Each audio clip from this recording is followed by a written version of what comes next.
I buy that one. I buy two. O, diba? Tabi-tay kasi tayo. Ayan.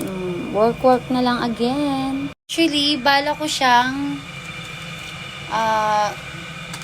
gata. Kaso, I think wala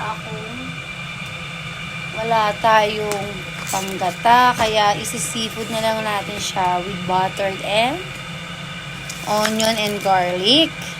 Medyo may amoy na siya. Siguro sama ko na rin siya ng luya.